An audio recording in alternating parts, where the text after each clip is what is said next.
पदयोरति।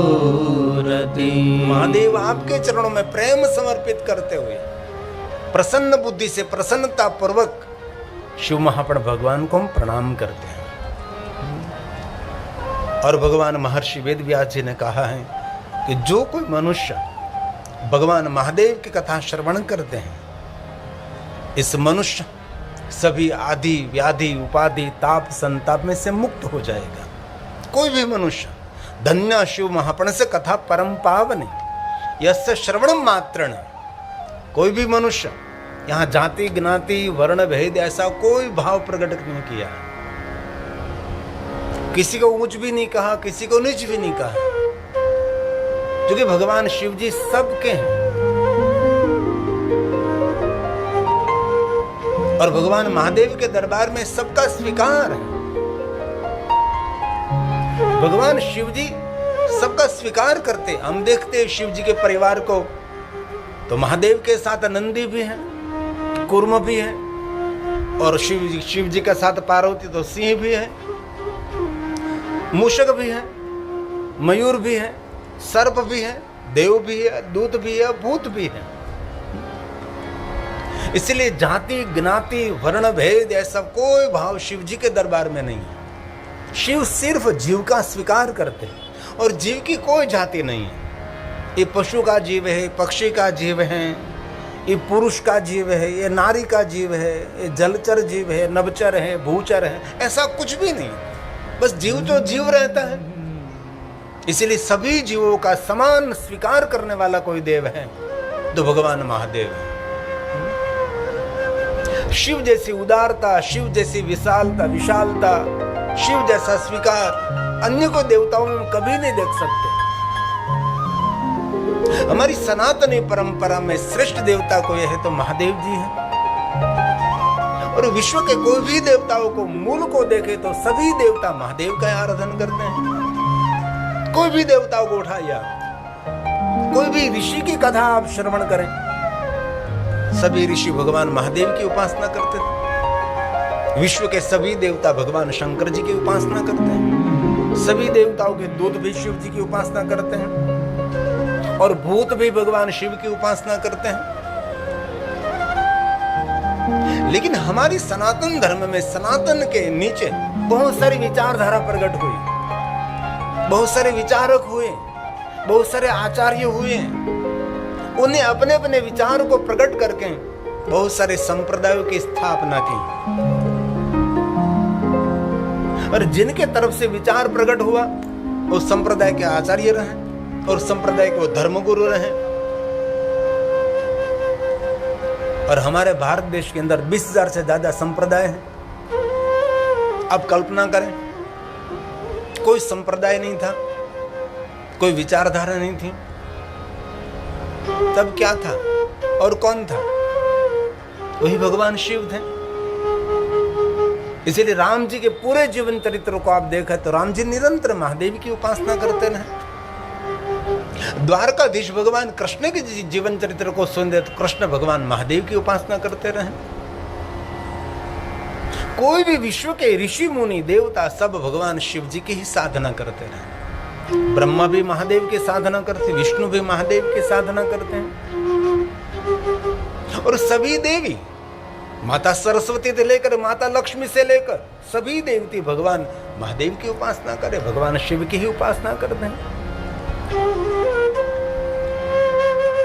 शिव हमारे सबका मूल है। और आजकल तो इतिहासकारों ने भी जाहिर कर दिया,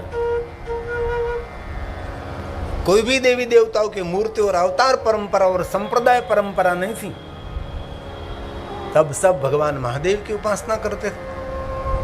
और हजारों साल प्राचीन कोई मंदिर है तो भगवान शिव जी का है। लाखों साल प्राचीन, युग प्राचीन कोई मंदिर है तो भगवान शिव जी का है, जो निरंतर है, जो निराकार है, जो ओमकार है, जो निरंतर है। पहले भी थे, कुछ भी नहीं था तो भी वो थे, सब कुछ है तो भी है, और कुछ भी नहीं रहेगा तो भी शिव तो रहेगा। सभी भूतों से पर है, सभी काल से पर है। भूतकाल से परे है, वर्तमान से परे है, भविष्य से परे है, निरंतर है, वो शिव है।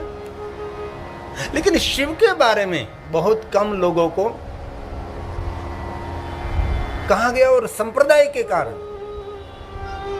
बहुत लोगों तक भगवान महादेव के बाद भगवान शिव जी को ऐसी तरीके से प्रदर्शित किया गया, शमशान का देव,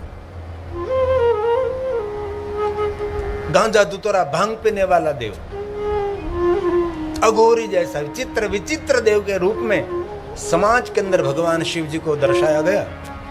लेकिन ऐसा कुछ भी नहीं है। शिव एक सबसे अलग, सबसे जुदा देवता है, और पूरे विश्व में, पूरे ब्रह्मांड में, अनंत कोटि ब्रह्मांड में महादेव जैसा कोई देव नहीं है, शिव जैसा कोई श्रेष्ठ नहीं है, शिव जैसी किसी में विशालता नहीं है, शिव जैसी किसी में करुणता भी नहीं है, शिव जैसा कोई दयालु देव भी नहीं है। लेकिन महादेव के बारे में बहुत सारी गलतफहमी समाज में फैली हुई, और उत्तर भारत में राजस्थान से लेकर वहां सही शिवालय भी बहुत कम मात्रा में मिलते हैं।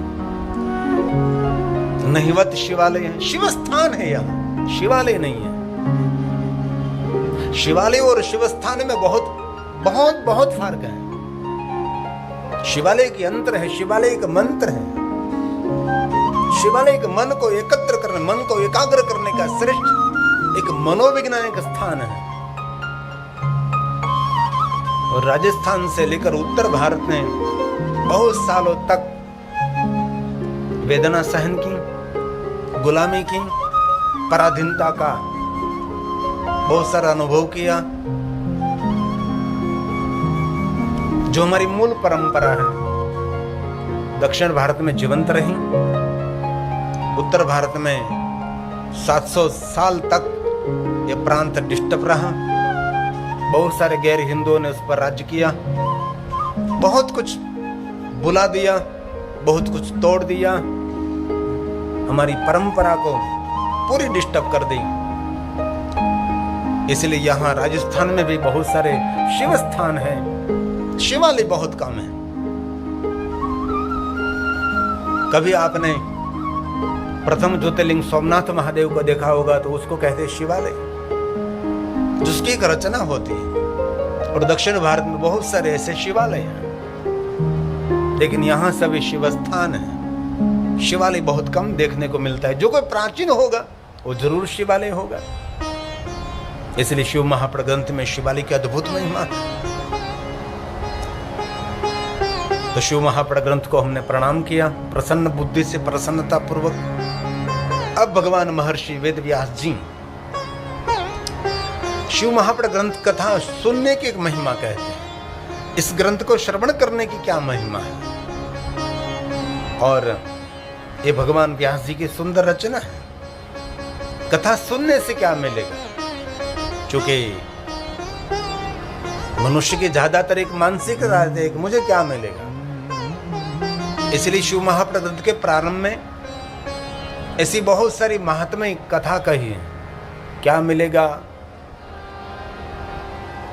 और सुनने से क्या होगा, ये भगवान महर्षि व्यास जी ने पहले कहा। और एक श्लोक में तो कह दिया कि जो भगवान महादेव की कथा श्रवण करेंगे फलम वक्तु न शक्नोमि, एक कथा सुनने से जो फल मिलता है इस फल का तो कोई वर्णन भी नहीं कर सकते। और कथा सुनने का कोई फल मिले ना मिले पता नहीं, लेकिन कथा सुनने वाला का जीवन कभी निष्फल नहीं होता। सांसारिक फल की अपेक्षा बहुत लोगों के मन में रहती है, लेकिन कथा सुनने से सांसारिक फल मिले ना मिले ये बहुत बड़ी बात नहीं है। लेकिन भगवान की कथा सुनने से जीवन हमारा निष्फल न हो जाए, ये बड़ी बात है। इसलिए शिव भक्तों को अवसर मिले तो शिव महापुराण ग्रंथ का श्रवण करना चाहिए, शिव महापुराण ग्रंथ का पाठ करना चाहिए। भले बहुत कुछ नहीं, श्लोकम श्लोकार्थ ये तो हो सकता है। शिव महापुराण ग्रंथ में तो कहा कि भाई नित्य निरंतर शिव महापुराण ग्रंथ का अध्ययन करें, हम ये तो नहीं कर सकते। एक अध्याय तो करें, ये भी नहीं हो सकता। इसलिए भगवान महर्षि वेदव्यास जी के एक उदारता रहे श्लोकम श्लोकार्थ आधे श्लोक का पाठ कर स पापान मुच्यते क्षणात्। आधे श्लोक का पाठ करने मात्र से, पारण करने मात्र से मनुष्य जीवन के सभी पापों में से मुक्त रहता है। पाप का अर्थ है नकारात्मक वृत्ति। पाप का कोई आकार नहीं होता, पाप का कोई रंग नहीं होता, पाप का कोई रूप नहीं होता जिनको हम देख सकते। एक मानसिकता होती है, उसको कहते पाप। नकारात्मक तिरस्कार वृत्ति, दूसरों के प्रति घृणा, उसको कहते पाप। दूसरों के प्रति हमारी द्वेष की भावना, उसको कहते पाप। ऐसी बहुत सारी वृत्तियों जड़मूल में से समाप्त करने वाला ग्रंथ ये शिव महापड़ ग्रंथ है। और एक एक श्लोक महादेव की पूजा है, एक एक श्लोक शंकर भगवान का आराधन है, एक एक श्लोक भगवान शिव जी की श्रेष्ठ वंदना है। और पूरा शिव महापड़ ग्रंथ गाया जाता, गायन्त यो अहर्निशम, दिवस रात्रि शिव महापड़ ग्रंथ को गाया जाता है। लेकिन सब कुछ गाने से सब कुछ समझ में नहीं आता, इसीलिए समझाना पड़ता है। इसलिए भगवान ने कहा आधे श्लोक का पाठ करो। एतत् शिव पुराणम् श्लोकं श्लोकार्धमेव च यः पठे भक्ति संयुक्तः स पापान् मुच्यते क्षणात् स पापान् मुच्यते। एक क्षण में, एक पल में मनुष्य जीवन के सभी पापों में से मुक्त हो गया। ऐसा भाव प्रकट किया शिव महापड़ ग्रंथ के प्रारंभ। और भगवान व्यास की उदारता तो देखो, आधे श्लोक का भी पाठ न हो सके तो क्या करेंगे? भक्ति अर्चने सदा, हृदय में भक्ति रखकर इस ग्रंथ की पूजा करें तो क्या होगा? दिने दिने अश्वमेधस्य, इस मनुष्य को अश्वमेध यज्ञ का फल मिलेगा। कौन करेगा ये इतना बड़ा यज्ञ? यज्ञ करने की बात तो छोड़ो आप, ऐसे यज्ञ का हमने दर्शन भी नहीं किया है। ऐसे यज्ञों का दर्शन भी दुर्लभ है। तो इतने बड़े बड़े यज्ञों का पुण्य सिर्फ शिव महापड़ ग्रंथ की पूजा करने मात्र से। इसलिए कथा का प्रारंभ में इस ग्रंथ की पूजा की जाती है। इस ग्रंथ को हम प्रणाम करते हैं। सभी भगवान महर्षि वेदव्यास जी के वचन है, इसलिए शिव महापड़ ग्रंथ की पूजा करें। एतत् शिव पुराणम् यो भक्त्यार्चने सदा, भक्त्यार्चने सदा तो दिने दिने अश्वमेधस्य प्राप्नोति संशय। कोई संशय नहीं, क्योंकि मनुष्य के मन में एक संशय होता है कि इतने बड़े यज्ञों का पुण्य सिर्फ शिव महापड़ ग्रंथ की पूजा करने से ये कैसे हो सकता है? इसलिए आगे श्लोक में कहीं संशय शब्द नहीं दिया। इतना बड़ा महात्म्य दिखा दिया तो वहां शब्द दे दिया संशय। क्योंकि भगवान महर्षि व्यास जी को पता था कि उसके मन में संशय प्रकट होगा। इतना बड़ा यज्ञ अश्वमेध, उनके समान पुण्य मिले सिर्फ शिव महापड़ ग्रंथ की पूजा करने मात्र से। इसलिए कहा मेरी बात पर कोई संशय नहीं करना। और कथा संशय से श्रवण नहीं की जाती, कथा श्रद्धा से श्रवण की जाती है। श्रद्धा के साथ छोटा सा सत्कर्म बहुत बड़ा फल दे सकता है, लेकिन श्रद्धा विहीन किया गया बहुत बड़ा सत्कर्म कुछ भी फल देने वाला नहीं। इसलिए कथा एक आराधन है, कथा एक उपासना है, कथा एक अनुष्ठान है, कथा भगवान के वांग में पूजा है, कथा एक 9 दिन का व्रत भी है। इसलिए कथा श्रवण करने वाले को कथा व्रती कहा गया है।